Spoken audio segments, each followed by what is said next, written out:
नमस्कार दोस्तों, स्वागत है आपके अपने यूट्यूब चैनल गाइड सर में। आज हम आप लोगों को पर्यावरण अध्ययन के अध्याय 3 पारिस्थितिकी तंत्र के अध्ययन स्टडी ऑफ इकोसिस्टम के बारे में आसान भाषा में आप लोगों को परिभाषा और थ्योरी सहित सभी पर विशेष रूप से चर्चा करूंगा। तो चलिए शुरू करते हैं आज अध्याय 3 पारिस्थितिकी तंत्र का अध्ययन स्टडी ऑफ इकोसिस्टम। तो इसमें हमने इसके पहले पर्यावरण इन्वायरमेंटल किसे कहते हैं और पारिस्थितिकी तंत्र इकोसिस्टम किसे कहते हैं, हमने इसके बारे में पढ़ा। तो चलिए शुरू करते हैं। आपके सामने पारिस्थितिकी तंत्र के घटक कंपोनेंट्स ऑफ इकोसिस्टम, इसमें क्या पढ़ेंगे? Components of ecosystem. इसमें क्या क्या आते हैं? जैविक घटक आते हैं जिसको हम लोग कहते हैं बायोटिक कंपोनेंट। सजीव जीवधारी इसके अंतर्गत आते हैं। जितने भी सजीव प्राणी होते हैं सब इस जैविक घटक के अंतर्गत आते हैं। इसमें क्या क्या होता है? प्रोडक्ट उत्पादक होते हैं जिन्हें हरे पौधे एवं शैवाल कहा जाता है। ये पौधों द्वारा बने कार्बनिक पदार्थ होते हैं। ठीक, कौन? उत्पादक। फिर आता है कंज्यूमर, जिनको हम लोग कहते हैं उपभोक्ता। जीव जंतु जितने भी प्राथमिक उपभोक्ता शाकाहारी, द्वितीयक उपभोक्ता मांसाहारी, तृतीयक उपभोक्ता सर्वाहारी। ठीक, इसको हम लोग अंग्रेजी में क्या क्या कहते हैं? हार्वी वायरस और कार्नी वायरस और ओमनी वायरस। हार्वी वायरस शाकाहारी, कार्नी वायरस मांसाहारी, ओमनी वायरस सर्वाहारी। ये सब सारे उपभोक्ता होते हैं जो जीव जंतु के रूप में होते हैं। तीसरा आता है अपघटक डिकम्पोजर, जिसको हम लोग कहते हैं जीवाणु कवक। इसके अंतर्गत अपमार्जक, सूक्ष्म जीव, लार्वा, बैक्टीरिया, ये सब सारी चीज़ें आती हैं। ठीक, आगे चलते हैं। अजैविक घटक है। अजैविक घटक में क्या होता है? Abiotic component. इसमें क्या क्या आते हैं? पर्वत आता है, पठार आता है, मैदान आता है, मिट्टी आता है, झील आता है, नदी आता है, डेल्टा आता है, द्वीप आते हैं, घाटी आती है, ग्लेशियर आती है, समुद्र आता है और सागर आता है। जिसमें सबसे बड़ा परितंत्र कौन होता है? सागर और महासागर होता है। तो ये सब सारी चीज़ें आती हैं, जैविक घटक और अजैविक घटक। ये किसके हैं? Components of ecosystem. ठीक, पारिस्थितिकी तंत्र के घटक कहे जाते हैं। फिर आता है कार्बनिक एवं अकार्बनिक, ऑर्गेनिक एंड इनऑर्गेनिक। ठीक, इसमें क्या क्या आता है? कार्बनिक में क्या क्या चीज़ें आ जाती हैं? इसमें हम लोग कह सकते हैं कार्बोहाइड्रेट, वसा, प्रोटीन, खनिज, विटामिन तत्व, ये सब सारी चीज़ें आती हैं। ठीक, आगे चलते हैं, थोड़ा इसको अब डिटेल रूप से देख लेते हैं। जैविक घटक जो होता है, इसमें जो हमारा उत्पादक आता है, प्रोडक्ट आता है, वो क्या होता है? इस वर्ग में हरे पौधे एवं शैवालों को सम्मिलित किया गया है। ठीक, इन्हें स्वपोषी भी कहा जाता है। किसे? उत्पादक को। हरे पौधे जिनमें क्लोरोफिल उपस्थित रहता है, इसमें पत्तियाँ हरी होती हैं। सूर्य की प्रकाश की उपस्थिति में ये अपना भोजन बनाते हैं। कौन? जो वनस्पतियाँ होती हैं, किसकी उपस्थिति में? सूर्य के प्रकाश की उपस्थिति में। पौधों में बना भोजन के रूप में पौधों के विभिन्न भागों में फ्लोरियम के द्वारा पहुंचता है। तो पौधों में बना भोजन जो होता है ग्लूकोज के रूप में, वो किसके द्वारा पहुंचता है? फ्लोरियम के द्वारा पहुंचता है। ठीक, उसके बाद आता है पौधों में जरूरी पानी एवं खनिज तत्व जाइलम के द्वारा पौधों के विभिन्न भागों में पहुँचता है। किसके माध्यम से? जाइलम के द्वारा। ठीक, आगे चलते हैं। दूसरा है उपभोक्ता। उपभोक्ता किसे कहते हैं? कंज्यूमर। इस वर्ग में जीव जंतुओं को सम्मिलित किया जाता है। ऐसे जीव जो उत्पादक को अपना भोजन बनाते हैं उन्हें शाकाहारी उपभोक्ता कहा जाता है। क्या कहा जाता है? हार्वी वायरस कंज्यूमर कहा जाता है, शाकाहारी उपभोक्ता कहा जाता है। वो शाकाहारी उपभोक्ता कौन कौन से हैं? जैसे गाय हो गया, हिरन हो गया, हाथी हो गया, खरगोश हो गया। ये सब सारे जीवधारी शाकाहारी उपभोक्ता कहलाते हैं, जिन्हें हम प्राथमिक उपभोक्ता भी कह सकते हैं। दूसरा आता है ऐसे उपभोक्ता जो उपभोक्ता को ही अपना भोजन बनाते हैं, मांसाहारी उपभोक्ता कहलाते हैं, कार्नी वायरस कंज्यूमर कहलाते हैं। जैसे शेर हो गया, सांप हो गया, बाघ हो गया, ये सब सारे क्या होते हैं? प्राथमिक उपभोक्ता को अपना भोजन बनाते हैं। फिर आता है कुछ ऐसे उपभोक्ता हैं जो उत्पादक एवं उपभोक्ता दोनों पर निर्भर करते हैं। ठीक, इसको हम लोग कहते हैं तृतीयक उपभोक्ता। क्या कहते हैं? तृतीयक उपभोक्ता कहते हैं, जिसको हम लोग कहते हैं ओमनी वायरस कहते हैं, जो सर्वाहारी के रूप में काम आते हैं, जो प्राथमिक उपभोक्ता और द्वितीय उपभोक्ता का अपना भोजन बनाते हैं। जैसे मनुष्य है, कुत्ता है, बिल्ली है। ठीक, आगे चलते हैं। अब देखते हैं कि उपभोक्ता को 3 श्रेणियों में बांटा गया है। वो 3 श्रेणी कौन कौन सी हैं? जैसे प्रथम श्रेणी के उपभोक्ता, फर्स्ट रेट ऑफ कंज्यूमर, उत्पादक पर ही निर्भर है। कौन? प्रथम श्रेणी के उपभोक्ता उत्पादक पर ही निर्भर है। जैसे गाय, भैंस, बकरी, बैल, हिरन, खरगोश, हाथी आदि। ठीक, ये सब सारे जितने भी हैं ये क्या हैं? फर्स्ट रेट ऑफ कंज्यूमर हैं। फिर आता है द्वितीयक श्रेणी के उपभोक्ता। ठीक, द्वितीयक श्रेणी के उपभोक्ता जैसे मेढक हो गया, सांप हो गया, बिल्ली हो गया, भेड़िया हो गया, मछली हो गया आदि हो गया। ये सब सारे क्या करते हैं, प्रथम श्रेणी के उपभोक्ता को अपना भोजन बनाते हैं। कौन, द्वितीय श्रेणी के उपभोक्ता। फिर आता है तृतीय श्रेणी के उपभोक्ता, थर्ड रेट ऑफ कंज्यूमर, जैसे शेर, चीता, तेंदुआ, भालू, चिड़िया, चील, बाज, मोर, गिद्ध आदि। ये सब सारे क्या करते हैं, ये सब जो हमारे प्राथमिक और द्वितीयक हैं उनको अपना भोजन बनाते हैं, तृतीय श्रेणी के उपभोक्ता। ठीक, आगे चलते हैं।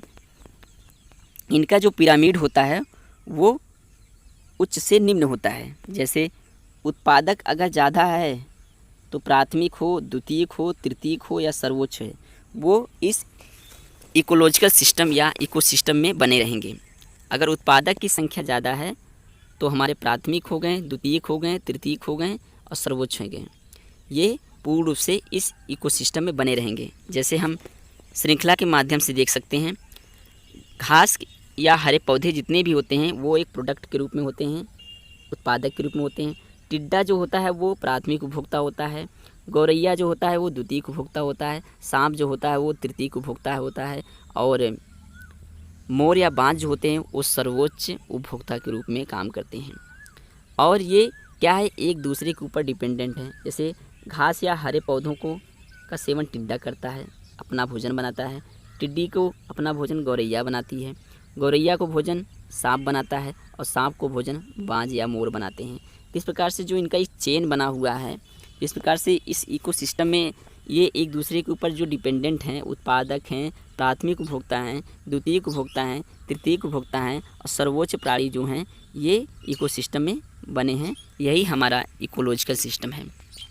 फिर आता है अपघटक। अपघटक किसे कहते हैं, डिकम्पोजर। जीवाणु, बैक्टीरिया एवं कवक को सम्मिलित किया जाता है। किसको सम्मिलित किया जाता है, जीवाणु, बैक्टीरिया, कवक एवं अपमार्जक एवं लार्वा जितने भी हैं सूक्ष्म जीव, उन्हें सम्मिलित किया जाता है।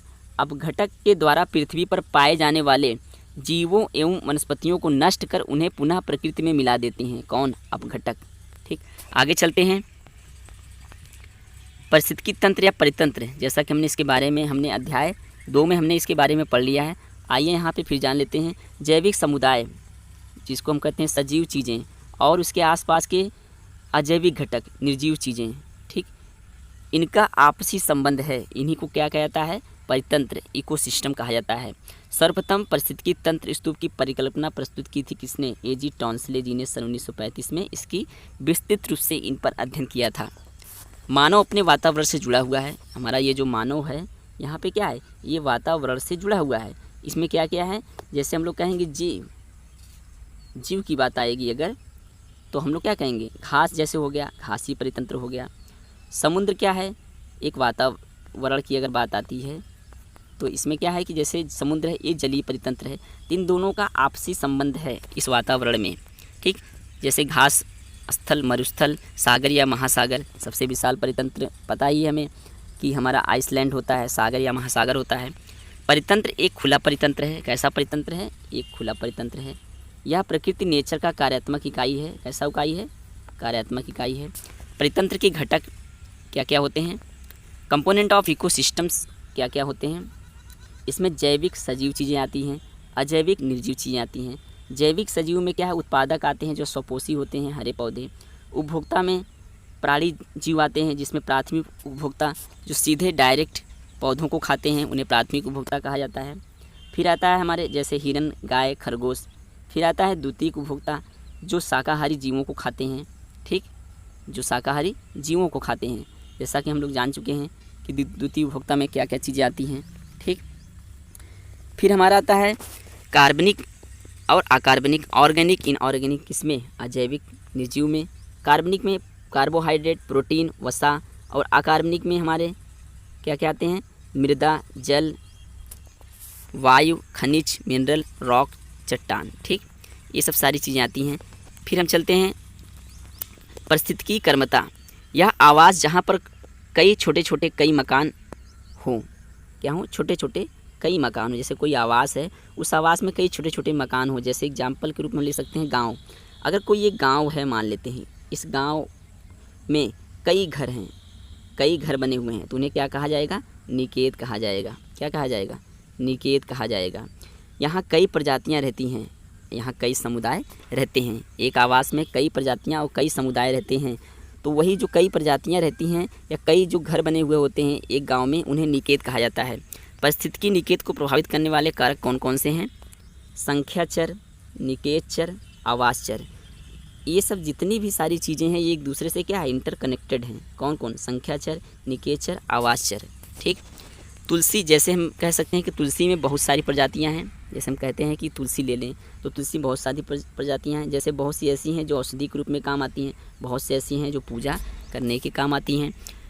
और नोट के रूप में देख लेते हैं पारिस्थितिकी, इकोलॉजी, इसकी खोज हम बता चुके हैं कि अर्नेस्ट हाइकल जी ने किया था सन 1869 में। तो पारिस्थितिकी क्या है? इसमें स्थान या आवास, लिव या हाउस, और अध्ययन, लॉजी। तो ये ओकोलॉजी सबसे मिलकर बना हुआ है, ओइकोस और लोगी। ठीक, ओइकस और लोगी, जिन्हें पर्यावरण कहा गया है।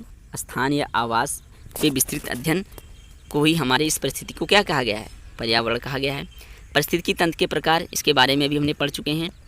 यह 2 प्रकार के होते हैं, प्राकृतिक परितंत्र, नेचुरल इकोसिस्टम, कृत्रिम परितंत्र, आर्टिफिशियल इकोसिस्टम। ठीक, आगे चलते हैं। पारिस्थितिकी को प्रभावित करने वाले कारक कौन कौन से हैं? सूर्यताप है। पारिस्थितिकी को प्रभावित करने वाला कारक कौन है? सूर्यताप है।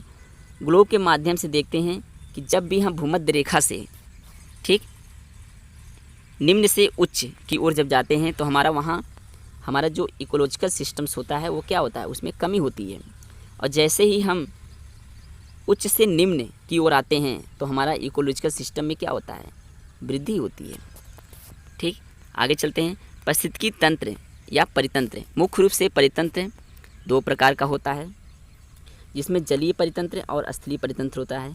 जलीय परितंत्र में क्या क्या आता है? स्वच्छ जलीय, फ्रेश वाटर आते हैं, और समुद्री आता है जिसको हम लोग सी वाटर कहते हैं। और स्थलीय परितंत्र में क्या है? स्थलीय परितंत्र में वन हो गया, घास के मैदान हो गए, ग्रासलैंड, रेगिस्तान हो गया, और मानव निर्मित मैन मेड हो गया। एक घर एक परितंत्र होता है। जो हमारा एक घर होता है वो एक इकोसिस्टम होता है। इसी प्रकार एक तालाब एक परितंत्र होता है। जो एक तालाब होता है वह भी एक क्या हो? परितंत्र होता है। जैसे बगीचा, जंगल, नदी, झील, पहाड़, एक गांव, एक शहर, ये सब क्या है? एक इकोसिस्टम्स हैं, एक परितंत्र हैं।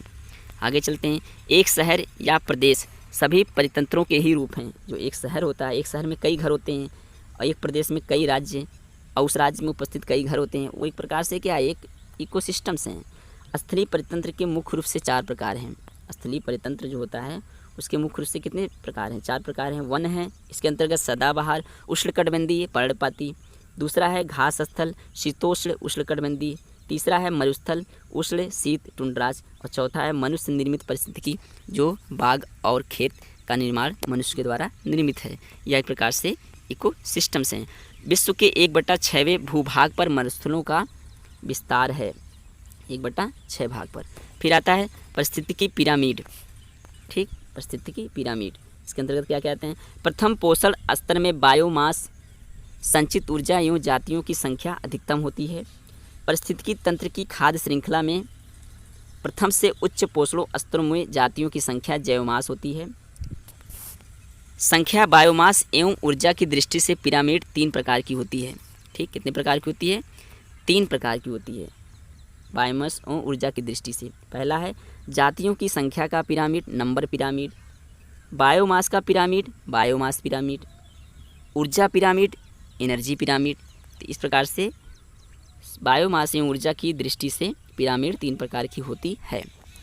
इसके बाद इसके लास्ट में इसका अंतिम भाग अब आता है पारिस्थितिकी तंत्र के संघटक, कंपोनेंट ऑफ इकोसिस्टम, जिसमें जैविक तत्व, अबायोटिक कंपोनेंट, अजैविक तत्व, बायोटिक एंड अबायोटिक कंपोनेंट। जैविक को बायोटिक कंपोनेंट और इसको अबायोटिक कंपोनेंट। ठीक, इनमें हम जान लेते हैं क्या क्या आएगा। जैविक तत्व में हम जान चुके हैं उत्पादक आता है, पादप जगत, प्लांट किंगडम। उपभोक्ता आता है प्राथमिक शाकाहारी, द्वितीयक मांसाहारी, तृतीयक सर्वाहारी, और उच्च सर्वोच्च मांसाहारी। फिर आता है अपघटक, डिकम्पोजर या नियोजक। ये क्या करते हैं? ये जो नष्ट चीज़ें हैं उन्हें पुनः इस पारिस्थितिकी तंत्र को बनाए रखते हैं। अजैविक तत्व क्या होते हैं? कार्बनिक होता है, इसके अंतर्गत जल, लवण, गैसें आती हैं। अकार्बनिक तत्व में कार्बोहाइड्रेट, प्रोटीन, वसा, यूरिया आता है और भौतिक प्रकाश, ऊर्जा और ताप आते हैं। तो इस प्रकार से हमने पर्यावरण और पारिस्थितिकी तंत्र के अध्ययन के बारे में हमने विशेष रूप से विस्तृत अध्ययन थ्योरी के माध्यम से हमने किया। तो थैंक्स फॉर वाचिंग वीडियो। हमारे चैनल गाइड सर को लाइक करें और सब्सक्राइब करें।